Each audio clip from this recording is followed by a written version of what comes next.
In the crystalline depths of space, High Commander Vexthor of the Zarnax Empire stood before the massive holographic display, his iridescent scales reflecting the soft blue glow of countless star systems. His four eyes narrowed as they focused on a seemingly insignificant blue planet, Earth. The human homeworld had been a source of irritation for the Empire since first contact 3 years ago.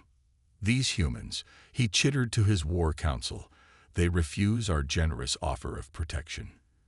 They deny us mining rights in their system. They speak of diplomacy and cooperation while hiding behind their primitive defenses. His secondary mandibles clicked in amusement. Perhaps it's time we showed them their place in the galaxy. In the United Earth Defense Council chamber beneath Mount Cheyenne, Admiral Sarah Chen watched the transmission with steel in her eyes. The Zarnax ultimatum played out before the assembled military and civilian leadership. Submit to Imperial authority within 48 Earth hours, or face annihilation. They think us weak. Chen spoke into the tense silence that followed. They mistake our preference for peace as cowardice. Her dark eyes swept across the room, meeting the gaze of each council member. They don't know about Project Phantom. General Marcus Rodriguez shifted uncomfortably in his seat. Admiral, Project Phantom was designed as a last resort. The psychological warfare implications alone are exactly what we need, Chen interrupted. The Zarnax Empire builds its power on fear and intimidation. They've never faced an enemy who could turn those weapons against them. In a secure facility deep beneath the Pacific Ocean, Captain Maya Patel stood before her team. 12 of the most lethal operators humanity had ever produced, enhanced with cutting-edge nanotechnology and trained in advanced psychological warfare techniques, they were the ghosts that even nightmares feared. The Zarnax believe humans are primitive, Maya addressed her team, her voice carrying the weight of humanity's future. They think we lack the will to fight, but they've never seen anything like us. She activated the briefing hologram, displaying their target, the Zarnax Empire's primary military command station in the Proxima Centauri system. Our mission is simple, Maya continued. We're going to show the Empire why humanity survived its own brutal history. We're going to teach them why Earth's ancient warriors were feared across continents. And we're going to demonstrate why underestimating humans is the last mistake any species should make. The team's specialized stealth ship, the NSV Wraith, was unlike anything in Earth's known fleet. Its quantum metamaterial hull could bend light and sensor readings around it, making it virtually invisible to all known detection systems. The ship's AI, Spectre, was programmed with advanced combat algorithms and psychological warfare protocols. As the Wraith prepared for launch, Admiral Chen made one final transmission to Captain Patel. Remember, Maya, this isn't about revenge. This is about respect. Show them why humanity's greatest strength isn't our technology or our weapons, but our capacity to adapt and overcome. The Zarnax Empire had built its reputation on being the galaxy's apex predator. They were about to learn that Earth had bred its own predators, forged in millennia of conflict and survival. As the Wraith slipped silently into hyperspace, Maya thought about the Empire's ultimatum. They had demanded humanity's submission in 48 hours. They would learn about humanity's response much sooner than that. High Commander Vexthor was still basking in the satisfaction of his ultimatum when the first reports came in. 3 border outposts had gone dark simultaneously. The security footage from the moments before communication was lost showed nothing but shadows and whispers, and the terrified screams of veteran Zarnax warriors. The Empire had wanted humanity's attention. Now they had it, and for the first time in centuries, the mighty Zarnax Empire was about to remember what it felt like to be afraid. The NSV Wraith drifted silently through the void, its quantum metamaterial hull absorbing all traces of its presence. Inside, Captain Maya Patel and her team prepared for their first demonstration of human capability. Their target, the Zarnax Empire's most secure military research facility in the Proxima Centauri system. Lieutenant Raj Kumar, the team's infiltration specialist, studied the holographic layout of the facility. His cybernetically enhanced eyes processed every detail, every potential entry point, every security measure. Their overconfidence is their weakness, he observed. They rely too heavily on their reputation for intimidation. And that's exactly what we'll use against them, Maya replied, her voice steady and determined. Speak tier, begin Phase 1.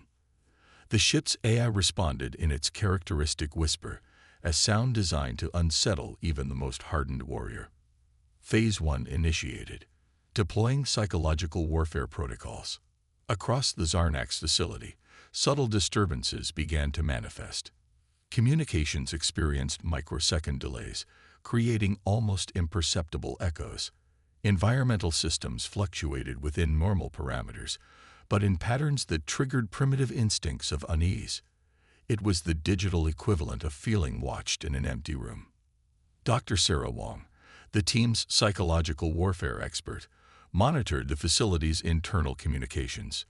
Their stress levels are elevating, she reported with clinical precision. The subconscious mind recognizes patterns of predatory behavior, even if the conscious mind denies them. The Phantom team moved like shadows through the facility's maintenance tunnels, their nanofiber suits adapting to match the surrounding materials perfectly. They weren't just invisible. They were ghosts in the machine, legends in the making. Lieutenant Emma Chen, the team's technical specialist, interfaced with the facility's systems through quantum-encrypted channels. Their security is sophisticated, she murmured, but it's designed to stop brute force attacks. They never considered that someone might simply whisper to their systems. In his command center, Facility Director Krelvor felt his scales bristle. Something was wrong, but every diagnostic showed normal operations. His warriors reported feeling watched, but security sensors detected nothing. Increase alert status, he ordered, his mandibles clicking nervously. Something isn't right. Maya's team struck with surgical precision. They didn't disable security systems. They subtly altered them, creating gaps that shouldn't exist. They didn't destroy communications. They introduced doubt into every transmission. The Zarnax weren't fighting an enemy they could see. They were fighting their own growing fear. Sir, a security officer reported to Krelvor, we're detecting shadows moving against the walls. But the shadows, they're moving wrong. The officer's voice cracked. They're moving like they're hunting. Maya activated her quantum comlink.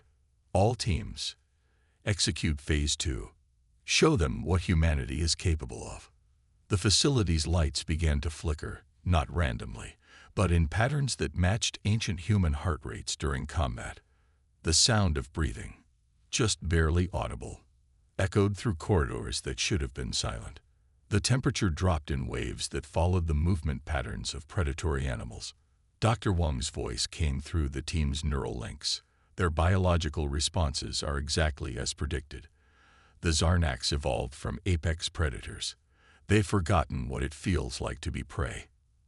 The first direct contact came in the facility's lower levels. A Zarnax patrol encountered what appeared to be a corridor filled with impenetrable darkness. Their advanced sensors showed nothing unusual, but their primitive instincts screamed danger.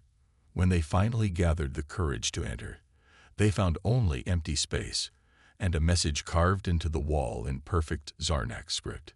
You call us cowards. We call this mercy. High Commander Vexthor received the facility's distress signal with growing dread. The message was fragmented, filled with gaps and static, but one phrase came through clearly. They are not primitive. They are not weak. They are what nightmares fear. The Phantom team completed their mission without firing a single lethal shot. They didn't need to. They had shown the Zarnax something far more terrifying than brute force. They had shown them that humans understood fear on a fundamental level and knew how to weaponize it. As the NSV Wraith disappeared back into the void, Maya transmitted one final message to the facility. This was a demonstration. Remember it the next time you mistake diplomacy for weakness. Humanity prefers peace, but we survived our history by mastering war in all its forms. Back on Earth, Admiral Chen watched the mission telemetry with grim satisfaction. "Send word to the Zarnax Empire," she ordered. "Tell them we're willing to resume diplomatic discussions. As equals." The message wasn't necessary. The Zarnax Empire had already begun to understand that they had gravely misunderstood humanity. They had expected savages with primitive weapons. Instead, they had encountered ghosts in the darkness, shadows that moved with purpose, and warriors who could turn fear itself into a weapon. Project Phantom had done more than protect Earth. It had taught the galaxy a vital lesson. Humanity's greatest strength wasn't in its weapons or technology. It was in its ability to understand and exploit the primal fears that lurked in every species' collective unconscious. The Zarnax Empire's High Council convened in an emergency session, their usual pomp and ceremony replaced by an atmosphere of barely contained panic. Reports from the compromised research facility had spread through their military channels, creating ripples of unease that threatened centuries of imperial confidence. High Commander Vexthor faced his peers, his iridescent scales dulled with stress. "The humans," he began, his voice lacking its usual authority. "They are not what we thought. The facility's psychological profiles are still being analyzed. But our warriors—" He paused, mandibles clicking in distress. "Our warriors are requesting transfers away from human space." In the void between stars, the NSV Wraith moved toward its next target, the Zarnax Empire's premier military academy on Kelvar Prime. Captain Maya Patel stood in the ship's tactical center, reviewing the mission parameters with her team. "The academy trains the Empire's future leaders," she explained, her holographic display showing the massive fortress-like structure. "Our mission isn't to destroy, it's to educate." Lieutenant Kumar outlined the infiltration plan. Raj stepped forward, his cybernetic eyes projecting additional data layers onto the hologram. "The Academy's security is formidable, but predictable. They rely on show of force. Massive weapons, visible defenses. They want their enemies to see their strength." A slight smile crossed his face. "They still haven't learned that what you can't see is often more terrifying." Dr. Wong's psychological warfare protocols have been refined based on data from their first mission. "The cadets at this academy represent the Empire's warrior elite," she noted. "They've been taught from birth that they're invincible. Breaking that belief will ripple through their entire command structure for generations." The Wraith's AI, Spectre, initiated the approach sequence. The massive academy complex appeared on their viewers, a testament to Zarnax's military might. All sharp angles and imposing architecture designed to inspire awe and fear. Soon, it would inspire a very different kind of fear. Maya's team deployed using quantum phase technology, their bodies shifting partially out of normal spacetime. They moved through solid walls like ghosts, their presence registering only as unexplained cold spots and electromagnetic anomalies. Lieutenant Chen accessed the Academy's central computer through quantum channels that the Zarnax had never imagined possible. "Beginning data infiltration," she whispered, uploading the legacy protocol. Throughout the Academy, subtle changes began to manifest. Training simulations started incorporating unexplainable elements, shadows that moved against light sources, sounds that couldn't be traced, enemies that couldn't be detected until it was too late. The changes were so subtle that the instructors didn't notice at first, but the cadets began to feel a creeping sense of vulnerability. In the Academy's main assembly hall, during a lecture on tactical superiority, the environmental systems began to play with the cadets' perceptions. The temperature dropped in patterns that matched predatory hunting behaviors. The lighting shifted in ways that made shadows seem to breathe. And through it all, barely perceptible but impossible to ignore, came the sound of human heartbeats. Academy Commander Drultak received increasingly disturbing reports from his staff. Cadets were experiencing combat stress without entering combat.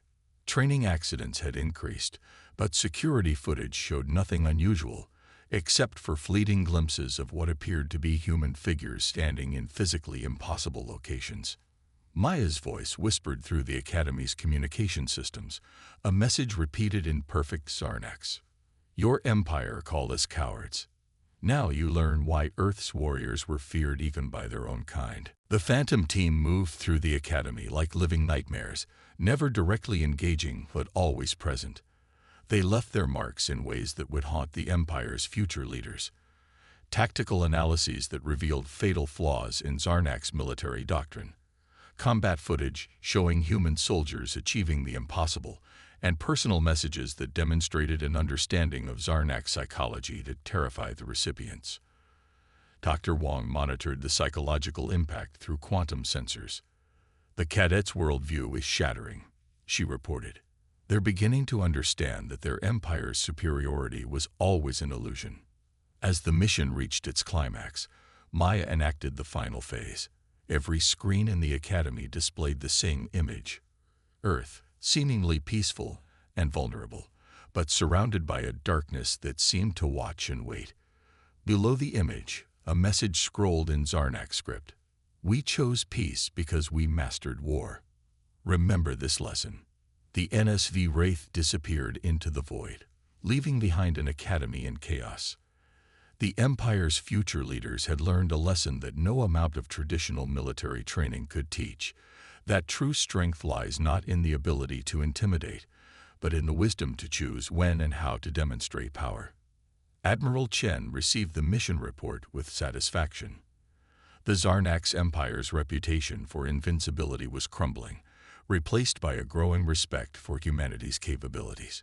Project Phantom had proven that humans didn't need overwhelming force to change the galaxy's balance of power. They just needed to remind others that Earth's history had prepared them for far worse than alien empires. Would you like me to continue with Part 4? The Zarnak's empire was coming undone, not through military defeat or economic collapse, but through something far more insidious: fear. In the weeks following the Academy incident, reports flooded Imperial intelligence channels. Ships refused assignments near Earth-controlled space. Military installations reported inexplicable phenomena. Veteran warriors jumped at shadows. High Commander Vexthor stood before the Imperial Senate, his once proud posture now rigid with tension. The humans, he reported, his voice wavering. They are not merely conducting military operations. They are waging a war on our conviction, our certainty, our very identity as the galaxy's supreme power. On the NSV Wraith, Captain Maya Patel reviewed the intelligence feeds with her team. Their psychological warfare campaign had exceeded all expectations. The mighty Zarnak's empire, which had conquered 1,000 worlds through force and fear, was experiencing something they hadn't felt in centuries: doubt. Spectre, Maya commanded. Show me the empire-wide reaction analysis. The AI's holographic display filled the tactical room. Heat maps showed panic spreading through Zarnak space like a virus. Military desertions had spiked. Civilian unrest was rising as stories spread about the humans who could walk through walls and corrupt minds. Dr. Wong's analysis was particularly satisfying. They built their society on the belief that fear flows downward, from the strong to the weak. We converted their entire cultural paradigm. Now their own psychological warfare tactics are being reflected back at them. Lieutenant Kumar brought up footage from their latest operation, a seemingly impossible infiltration of the Empire's most secure military archives. They hadn't stolen anything or destroyed data. Instead, they had added to it, inserting detailed accounts of human military history, of wars fought in shadows, of victories achieved through guile rather than force. The beauty of it, Lieutenant Chen observed, is that we're not lying to them. Everything we've shown them about human capabilities is true. We're just helping them understand the implications. Admiral Chen's next transmission brought new orders. The Zarnak's empire had requested an emergency diplomatic conference. Their official reason was to reassess the strategic relationship between our species. The unofficial reason was clear. They needed the Phantom attacks to stop. Your final mission, Chen informed Maya, is to ensure this conference proceeds productively. The Empire needs to understand that peace with humanity isn't just their best option, it's their only option. The diplomatic conference would be held on neutral ground, a space station in unclaimed territory. The Zarnax delegation arrived first, their ships forming a defensive perimeter that broadcast their lingering pride. But thermal scans showed their crew's stress levels were nearly off the charts. The Phantom team deployed one last time, not to attack, but to observe. Their presence was meant to be felt, a reminder that humans could be anywhere, at any time, unseen, but always watching. Maya watched through quantum-shifted eyes as the Zarnax diplomats entered the conference chamber. Their movements were stiff, their sensor arrays sweeping constantly for threats they knew they couldn't detect. The Empire's legendary arrogance had been replaced by something approaching wisdom. When Earth's diplomatic delegation arrived, led by Admiral Chen herself, the Zarnax representatives didn't see primitive beings deserving contempt. They saw the public face of a species that had mastered the art of invisible warfare, that could turn fear itself into a weapon, that chose peace not from weakness but from strength. The conference began with a statement from the Zarnax High Commander that would have been unthinkable months earlier. The Zarnax Empire recognizes humanity as equals, not because of your weapons or your ships, but because you have shown us something we have forgotten. That true power lies not in the ability to instill fear, but in the wisdom to know when fear is unnecessary. As Maya listened to the proceedings through secure channels, she reflected on how their campaign had changed not just the Empire, but humanity's place in the galaxy. They had proved that Earth's greatest weapon wasn't its technology or its military might. It was its understanding of fear, courage, and the complex psychology that lay between them. The Phantom team's existence would remain classified, a shadow protecting humanity's interests from the darkness. But their legacy would be written in the new galactic order they had helped create, one where humanity was respected not for its capacity for destruction, but for its mastery of the subtle arts of power. Would you like me to conclude with Part 5? In the months following the diplomatic conference, a new order emerged in the galaxy. The Zarnax Empire, once feared for its military might, found itself transformed. Their warrior culture hadn't disappeared, but it had evolved, tempered by the harsh lesson humanity had taught them about the true nature of strength. Admiral Chen stood before the United Earth Defense Council, delivering her final report on Project Phantom. The Zarnax Empire has fulfilled all terms of our new alliance, she stated, her voice carrying a hint of pride. Their military forces have withdrawn from disputed territories. Trade routes have been established. And most importantly, their attitude toward humanity has fundamentally changed. On the NSV Wraith, Captain Maya Patil and her team were conducting their final mission briefing. The ship's quantum-shifted hull hummed softly as CPTR displayed tactical data from across the galaxy. Strange signals had been detected from the outer rim, signs of a new potential threat to galactic peace. We're no longer just Earth's shadows, Maya addressed her team. The Zarnax incident proved that psychological warfare, properly applied, can prevent conflicts before they begin. Our mission has expanded. Dr. Wang's psychological analysis painted an interesting picture. Other species had watched the Zarnax Empire's transformation with great interest. Some were intrigued, others worried. All were reassessing their understanding of humanity. The galaxy is learning, she explained, that humans are not simply another warrior species. We are something far more complex, a species that understands the power of fear but chooses not to be ruled by it. Lieutenant Kumar brought up intelligence reports from across known space.